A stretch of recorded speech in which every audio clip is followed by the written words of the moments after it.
Hello and welcome to this lesson about graphing linear functions in slope-intercept form.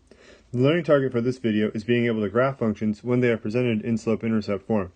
We'll also talk about what to do if you want to use this method when a function is presented in a slightly different form. So first, let's address what slope-intercept form is. This is a classic and a key idea to an algebra class, and that is y equals mx plus b. And what we have to do is know what each of these components represents. This is also something that will be helpful when you need to write equations from a graph. So we kind of work backwards. Instead of having an equation in graphing, you take a graph and you write an equation from it. Now, the reason why it's called slope-intercept form is because there's two words here, slope and intercept. And so m represents the slope, and b is our y-intercept. Common mistake I see a lot of students making is they love to put this point on the x-axis. That is completely wrong. It is the y-intercept, not the x-intercept. Now the other thing that we need to extract from this is that x and y are actual like xy points. And so that we can plug something in from the graph and put it in for the x and y if it is a point from the plane. So just throwing that out there for what it is. That's something that's more relevant for when you're writing an equation instead of when you're graphing. And so what I like to do for slope-intercept form is I like to make an analogy for this. An analogy. And so my analogy is walking from point A to point B.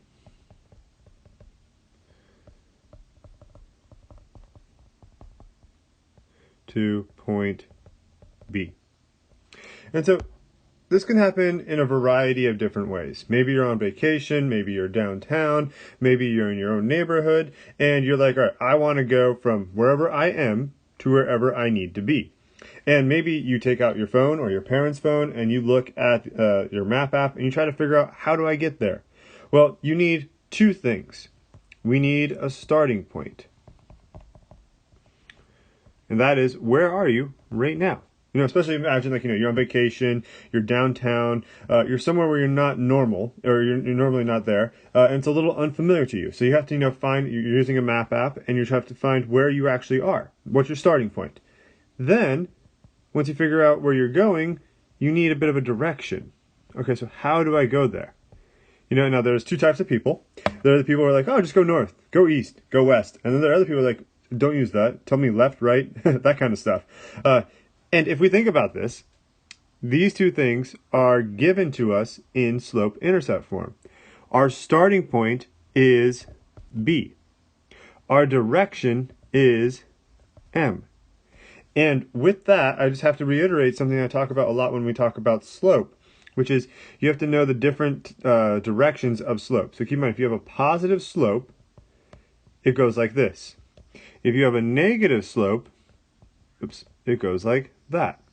Because sometimes you're going to have to plot a line that's way up here, and going up isn't really going to be a feasible thing. So knowing that there's two ways to get a point, you can go up or you can go down, is really useful. So that's what we need for graphing something in slope-intercept form.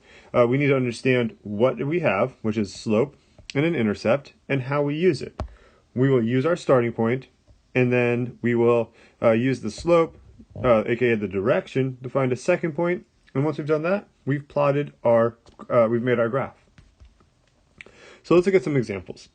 First, let's start off with something pretty straightforward. Y equals 2/3 x plus 3. Now, the way this works is we have to start here. So that is our y-intercept. Y-intercept. There we go. And so we'll go to 3 on the y-axis, and we plot a point. That's the starting point. Then, let me use a different color here. Use M to find another point. Now we have to keep in mind that this is a positive 2/3, and it's a ratio of rise over run. So we have two options. We can go up 2, and then to the right 3. 1, 2, 3. And there's 1 point. Or we could go down 2, 1, 2, and to the left 3, 1, 2, 3. And that's because with this being a positive slope, its general direction has to look like that. Well, now I have several points. I got a point here, I got a point there, I got a point there. I can connect them, draw some arrows, and we are done. Let's do another example.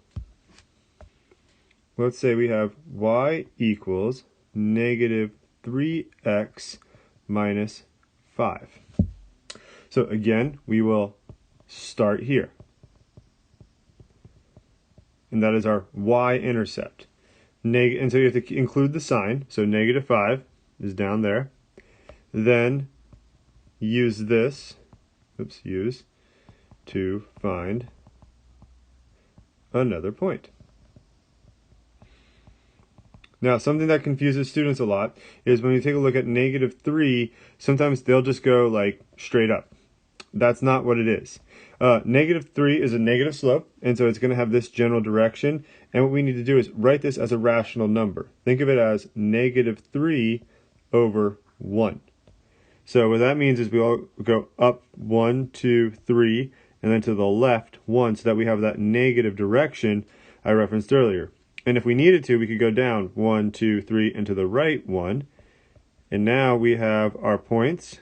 We connect them. We draw our lines. And there we go.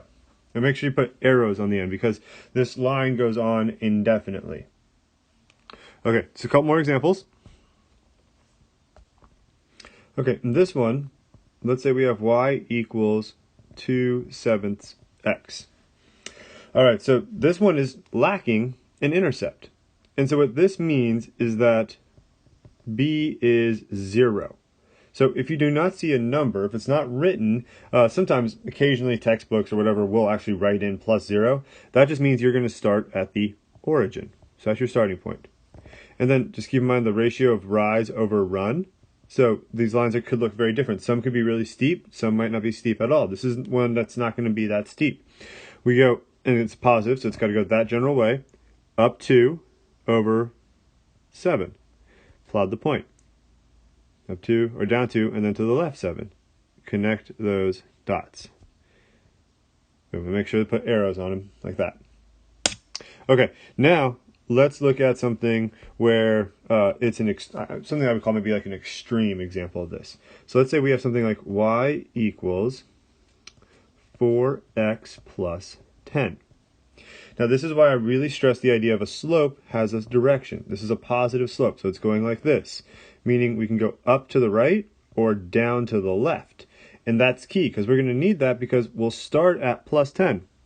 And on my graph, I don't have room to go any higher. Like I can try, and students always like to do this little thing right here, but it gets awkward. There's another way you can do it, and you can do it with more certainty on the graph, which is we can go down 4 over 1. Plot our point. And if I want to, I can keep going. I could go down 1, 2, 3, 4 over 1. And now I've got a couple of points, and I can draw my line. Finally, I want to show you an example of when something is not written in slope-intercept form.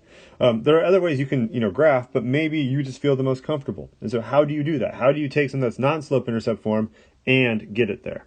So let's consider this example. Let's say we had 4x minus 2y is equal to 2. Well, in order to graph it in slope-intercept form, what we have to do is solve for y. All right? And I want y to be positive. So what I'm going to do is I'm actually going to add 2y to both sides, and I'm going to subtract 2 at the same time. So 2 y's are now, or the y's are on the right-hand side, and I have 4x minus 2 is equal to 2y. I can't graph it yet. I have to have it as y equals. So I'll divide by 2, and then I end up getting 2x minus 1 equals y, and just for the sake of writing it like we normally do, y equals 2x minus 1. And so now that I've solved for y, I can graph using the slope-intercept method. Go down to -1, use the slope of 2 over 1 to find some points. Oops, there we go. There it is. Connect those dots, and there it is. And so that's how you graph using slope-intercept method. Good luck with your homework and practice, and let me know if you have any questions.